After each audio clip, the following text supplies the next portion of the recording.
Hello and welcome to the VEST webinar series.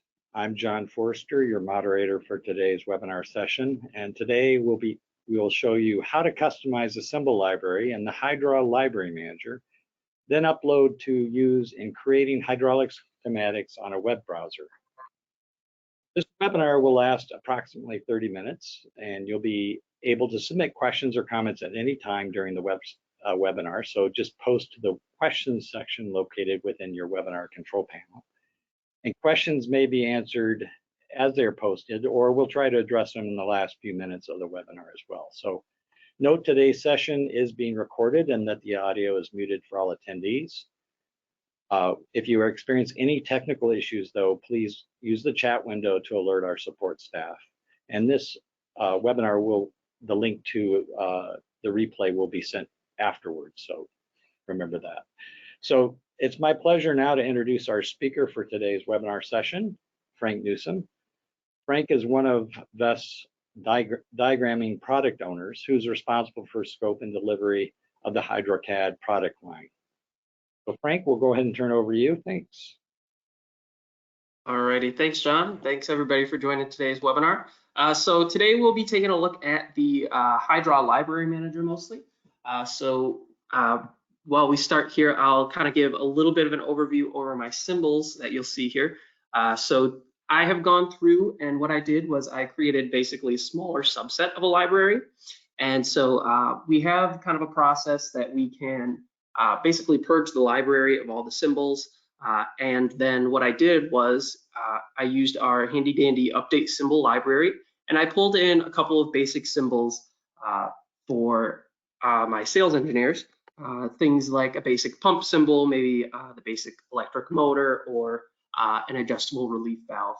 And so that way I have a library for them that they can use and use in the cloud, and then it can be handed off to my design engineers.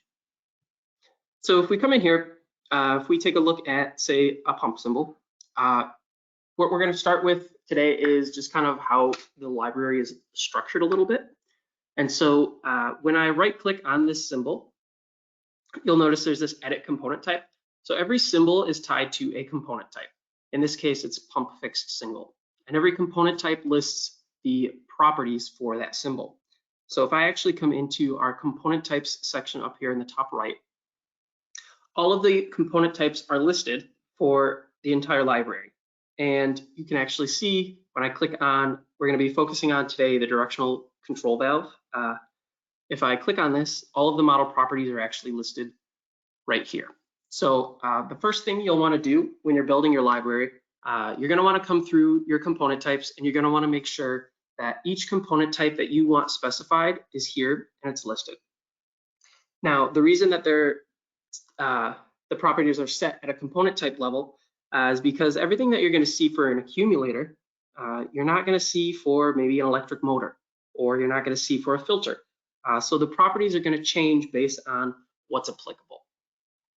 So if there's anything that's missing in here, of course, you can use the new function and you can add a new component type. I'm just going to kind of work on our surface mounted directional control valve today. And I'm going to focus on our model properties right here.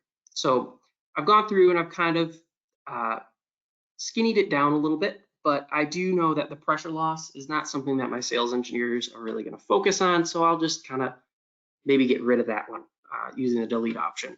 And there is probably one other thing in here that I'm noticing that they probably would like to know, and that is stock information. So if I use this little paper option, it allows me to add a new property. And so the entire list of properties from within our library is pulled up. So I can look through, and these are alphabetical, so I'll just go and I'll see if there's a stock option. And I'm not seeing a stock option. So I can select add new, and I can just add it while I'm going through here. And this pulls up all of our component properties within the library.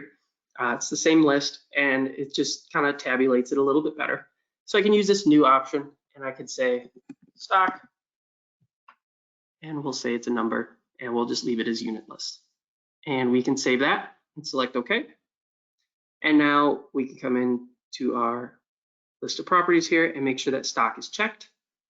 We select OK, and that's added to our list of model properties. So every time that one of my sales engineers pulls in a solenoid operated surface mounted directional control valve, the stock will now be a field that is available to be filled in. Or if they pull in a component from the library, it'll be filled in if that component has that information. So we're going to go ahead and save this. And so I've kind of written down kind of our steps here, just for a little bit of a brief overview. So what we've done so far, we want to make sure that all of our property types are defined. So we try to make them as specific as possible, just because, like I said, things that are applicable to a heat exchanger are not applicable to a pump. So that type of thing. And we also specify between things like line mounted, surface mounted, because sometimes there's going to be maybe a cavity or a footprint or an interface that maybe you want to call out within there. And then you're also going to want to define your properties for each component type. Now you could do this using this component type section. You can see every property and you can go one by one in here. You also can come back here, go to our model properties. In our model properties, you can also do it kind of a backwards way. So if I come into something like the cost, I can actually see the component types that it's assigned to. So in this case, it's pretty much assigned to everything. That's just because that one's a very generic field. But if we do something like a cylinder mount, I would expect that this one's only linked to a hydraulic cylinder. Yep. So there's a couple different ways that you could go through and you could do that. So then you could go in and you would build your symbols. I've already kind of done that, so we're not going to really focus on that as much, and we're going to focus more on the metadata.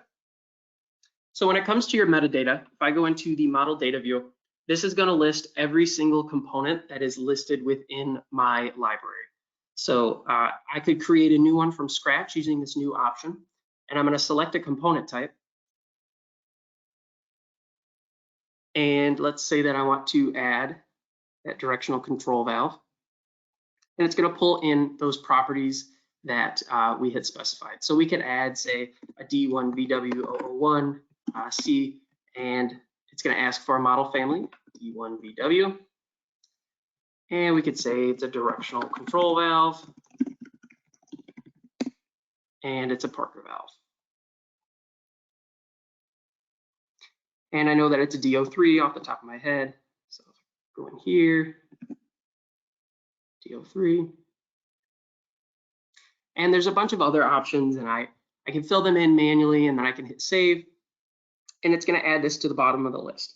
Now, if I ever want to, let's say there is a specific model code, let's say it has V for a voltage call out, and then I can fill in, let's say it's 220.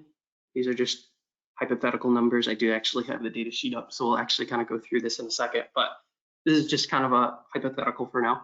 So let's say that I've kind of come in and I've changed some things, and I want to add this as a model rather than overwriting what I already have in here. I could come in here and I could do a save as, and it's going to add a second entry, and it's going to preserve that first one. So it's very easy to build off of just kind of this base model and then quickly build a bunch of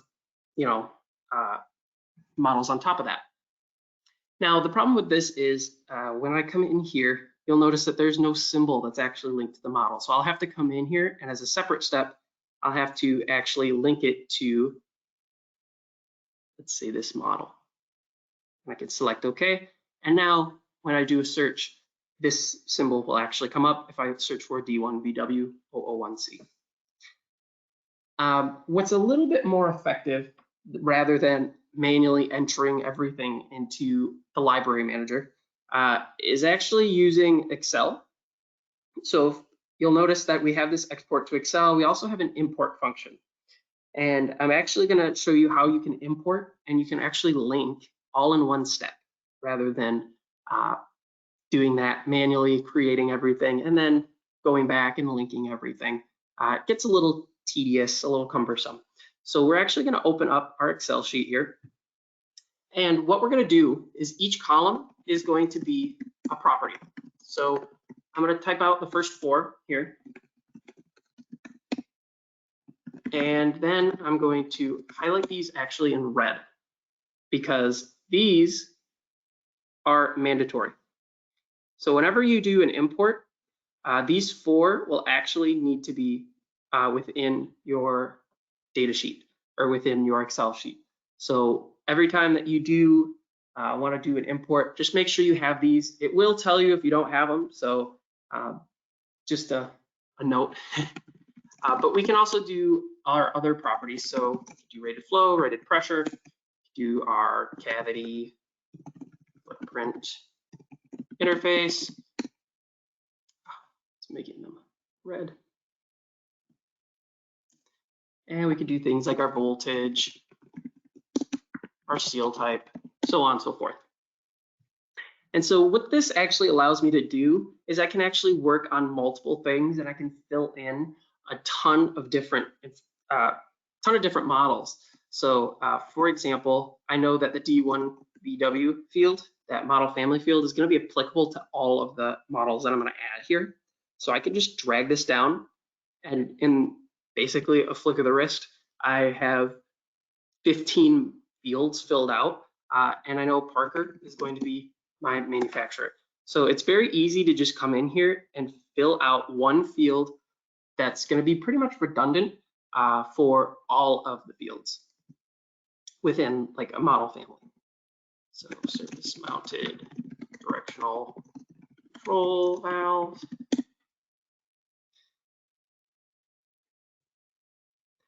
Okay, so now we have D1VW001, and I actually do have our sheet open over here, right here. And so as I go through here, I'm going to try to find pretty much those fields that are common. So I'm going to be working on pretty much this spool type for the most part.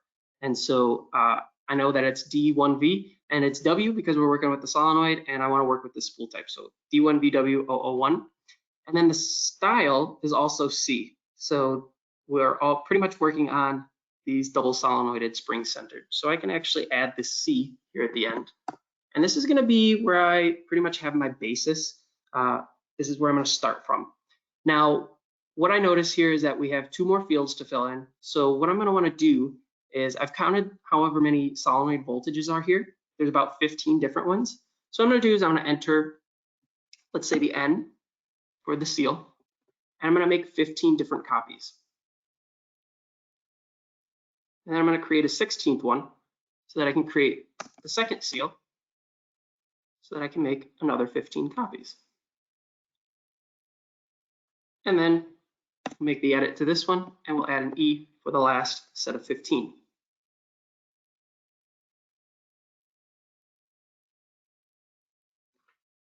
So now I kind of have my starter point, and what I'll have to do is I'll have to come in here and I'll select, A, D, G, oops, J, K, and this is where it gets a little tedious, but in the end, it's a little bit more fast to upload this and import all of this rather than entering it manually.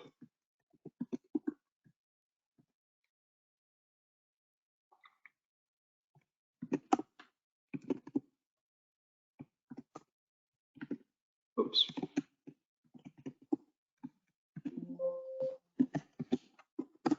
So now I've pretty much got these completely configured. What I'll need to do is I know for all of these fields, everything is applicable for all of the configurations. So I could drag these down.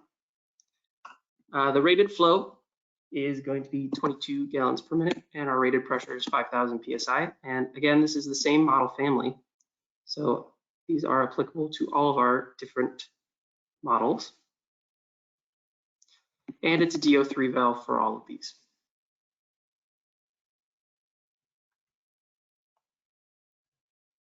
Use copy cells. Now the voltage is what changes, so we would have to come in here in 25/50 VAC. We would have to enter this each time. Now I'm not gonna continue to do this because I actually have this already filled out, and we have a limited time here. So I want to make this as beneficial as possible for you guys. So that is just something to note. But one thing that I do kind of like to do, especially when working in Excel, is I utilize those functions that maybe we don't have in the library manager. that allows me to do kind of a large edit here. So I could come down here and I can copy these and I can actually paste them over my V entries here. And then what I'm going to do is I'm going to use this replace function. So now I have the D1VW001 and I have a C. And what I'm going to want to do is I'm going to want to replace those with D1VW001V. And I'm going to do a find all. And I have to be a little careful here. I have to make sure that I'm replacing the actual values.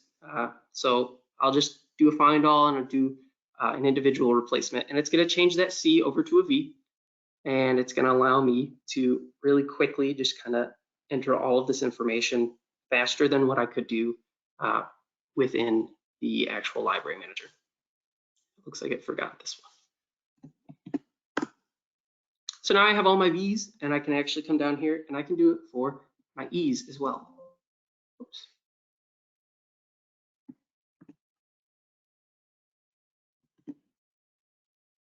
And I could do that replace.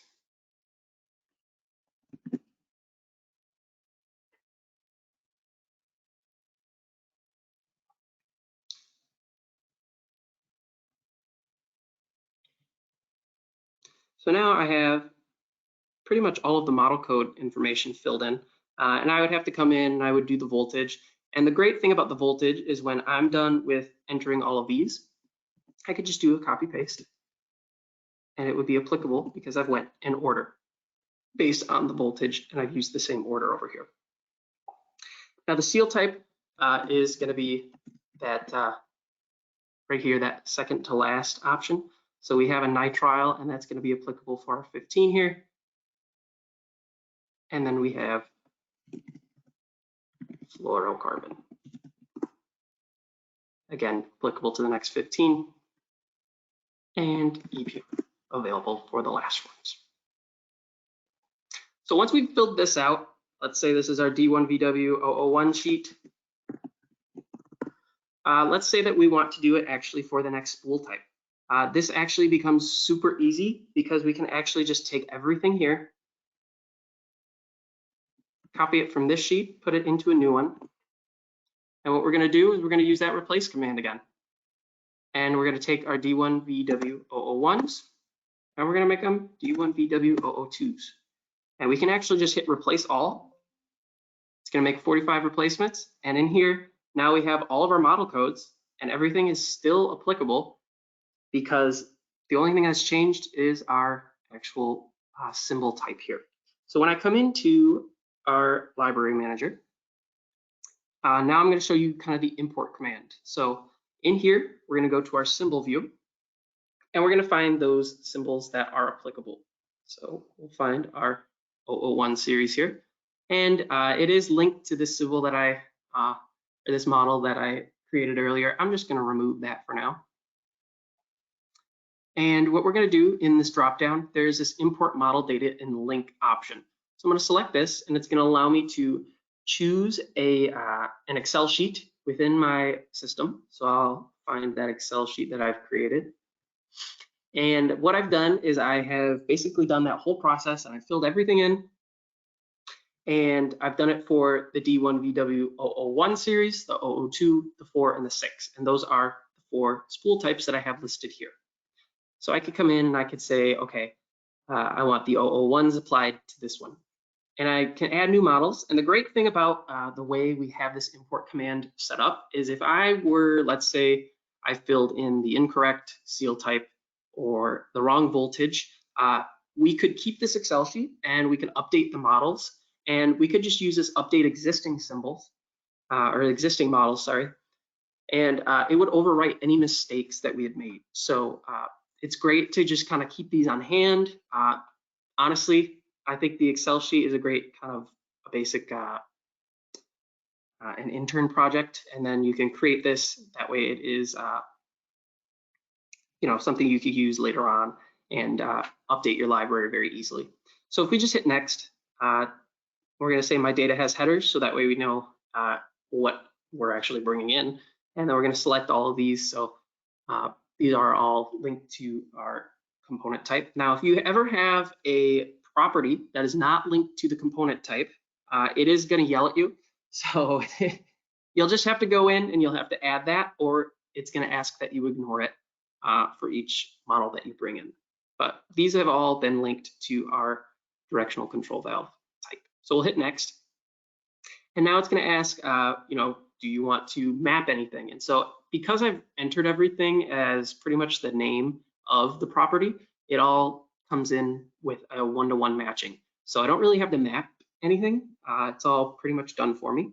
So it's got some intelligence. So we'll hit next. And now it's going to tabulate everything. And it's going to allow me to choose which models I actually want to bring into my library. And so now I have, 45 different models, all linked to this symbol, and I could use the import command. I just hit Control A to select everything, and I select import. Didn't add the seal type. So let me hold the escape key, and then I'll go add the seal type real quick to our component type here. It's very quick and easy.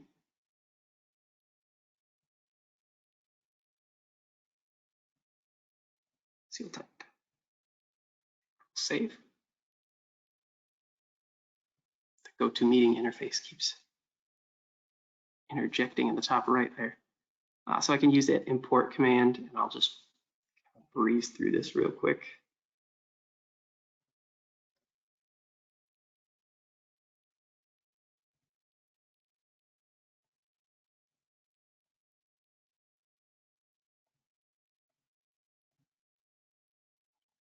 We'll hit next. And we'll pick up where we left off before I had to add that property. I thought I had them all, but looks like, well, I didn't, but it's okay. Now you guys get to see the full process. We'll do a Control A and we'll import. We'll select yes. So now it's adding all 45 different model codes directly to that single symbol. And so you'll notice the green check marks. That just means that the import was successful and everything's good to go. Sometimes there'll be like a little yellow exclamation point or something. Just select it again and run the import command. Usually it's just because Access or SQL, sometimes it just has a hiccup. So it just needs to try again. It's trying its best. So we'll close this. And now when I select this symbol, I have all of these different models up here. So I can actually come in here and I can, see all of the information that's in here. And I can do the same thing for, the D1V002, or what's great about this is I also have a non-stackable valve that I could use the same information for. So if I come into that non-stackable valve and I select it, I could choose to link an existing model, and all of the models that are linked to that component type will show up. So I could do a search for D1VW001, and all of these are now those models that I imported. So I could do a Control A, select OK, and now I have this model linked to all 45 of those models as well, this symbol. So we would basically go through and we would take that Excel sheet and we would apply it for each sheet to each symbol, and then we would come back and do the non-stackables as well. And all of the properties are defined and everything, and this would be how we would build our library. This is the fastest way, in my opinion. At this point, we would actually go to what we call OPS, our project space. So we're actually going to the cloud now. So I am going to go ahead and log into our project space. So this is all on a web browser. And when I log into our project space, I have a library upload option. So this is kind of the data admin side. So while this loads, let me double check. We have any questions? Okay. If you guys have any questions at any point, of course, type it in the chat and we will be able to handle it. So at this point, this is where we upload our library. And so I have my users here as well. Right now, it's just me all by myself. But I could add all of my sales engineers, and they would be able to log in NetSkeme. It looks like through February 25th of next year, and they would be able to actually use this library that I'm about to upload. So I would just come in here, and because I was working in an Access database, I can come in and I could select my data,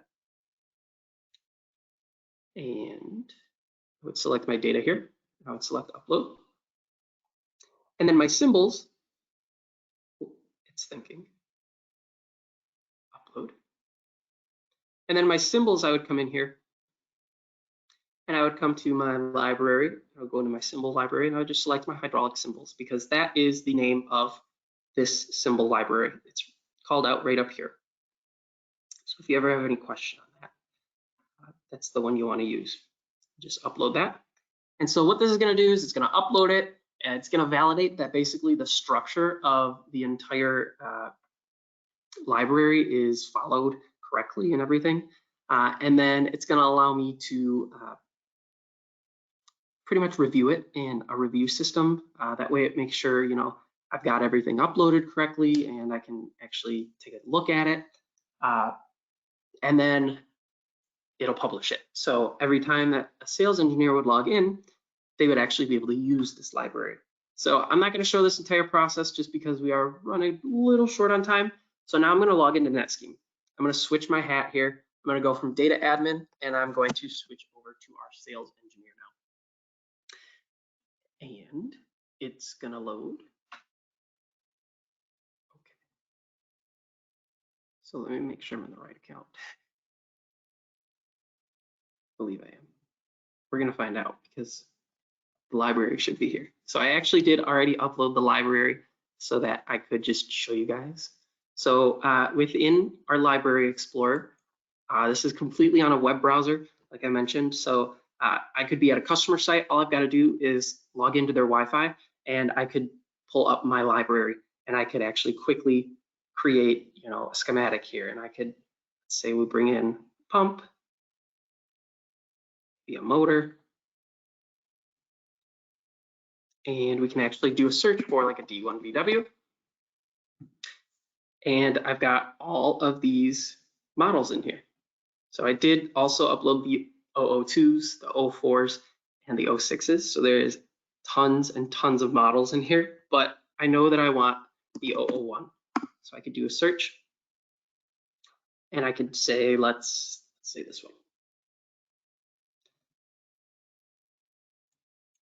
I can drop this in, and when I right click this and I select edit, all of this information that I entered, including, you know, the weight, the seal type, the bolt shoulder height, all of that information is now available because I pulled it from my library.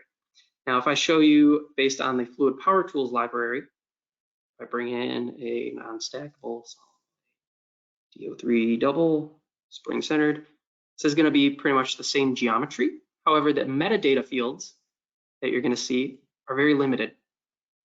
So for a Fluid Power Tools library, we just have a standard set of properties. Within a NetSkeme Enterprise library, you can actually set which properties and you can set your own values and everything. So this really helps your design engineers later on down the road. Let's say that, you know, a sales engineer puts this together. They say, you know, this is great. This is exactly what we want. Can we, you know, get this to the design? Can we get this to the design engineers, really get this moving along? The answer is yes, because you're going to have all of this stuff pretty much there. And all they have to do is download this. Let me finish this up a little bit, make it a little pretty.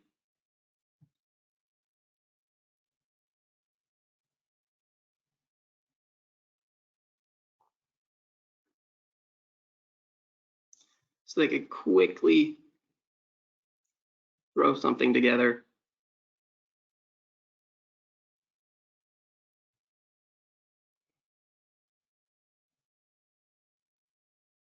And let's say that this is our reservoir down here. And we could say that there's an actuator up here. And all they have to do at this point to get it to the design engineers, they could just download this as a DWG. And this can go directly into HyDraw. So if I select open here, it looks like I have HyDraw open. So it's going to open this. And now my design engineers can actually take this and they can put this into a design process. And so I can take this and all of that metadata flows through. They can create a bill of materials that is specific to our parts here. So if I select our parts list, and in here I've actually already kind of made this so that we have the seal type and the cavity footprint interface. we could insert this into our drawing and really kind of expedite this engineering process. It's a little ugly, but we pull it out here. We have our seal type, our cavity footprint interface. Everything gets kind of pulled in. Now in NetSkeme, this bill of materials customization we don't have as of now. If I create the parts list in NetSkeme, it's just going to create it based on a basis, the ISO standard. So we just have like the description, model code, and manufacturer. But your design engineers with HyDraw can easily create that as they need. Okay, so I think I see.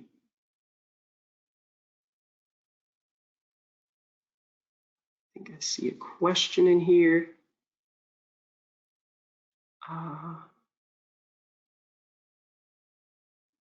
As we are using a SQL database for our HyDraw, what options do I have to transfer my data to NetSkeme? So SQL is supported. If you do have a SQL database with your HyDraw library, of course, that can be uploaded and that can be utilized for your sales engineers. Will the HyDraw Library Manager be the main tool for maintenance, or will the web interface have all the required options? So right now it's just the HyDraw Library Manager. So we are looking at possibly maybe something in the future to have something on the web, but right now we just have the HyDraw Library Manager. So that is kind of our basis, our tool. Okay, I think I've ran a little bit over, so I will hand it back off to John and sign off.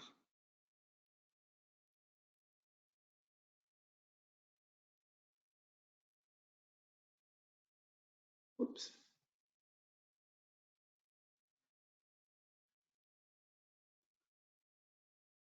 John, I think you're on mute. Thank you. Turn on the webcam doesn't unmute me. So yeah, thanks for all the questions. If you did not have your question answered, we'll try to answer those right away offline, but if something comes up later, you can always submit those to us. Just send them to support@bestusa.com and we'll answer those as quickly as we can. So I do want to thank Frank for delivering today's product application demonstration. He's got the webinar series shown up here. So we'd be grateful if you can complete a short survey at the conclusion of today's webinar. Also tomorrow you'll receive an email containing a link to view.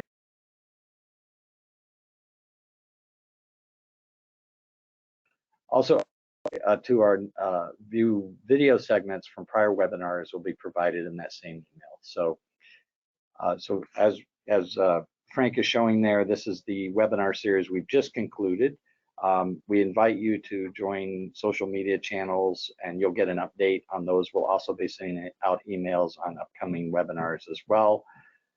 So this concludes our winter 2024 webinar series, and an announcement on the spring webinar series will be issued in the sometime in the month of March, and it will resume webinars in the May and June timeframe. So thank you again, Frank, and thanks to all for attending today's session. We wish you a pleasant and safe day, and we look forward to your feedback on future webinar topics, which can conveniently be reflected in the survey if you take that, which will launch shortly. Again, thank you very much. Have a pleasant day.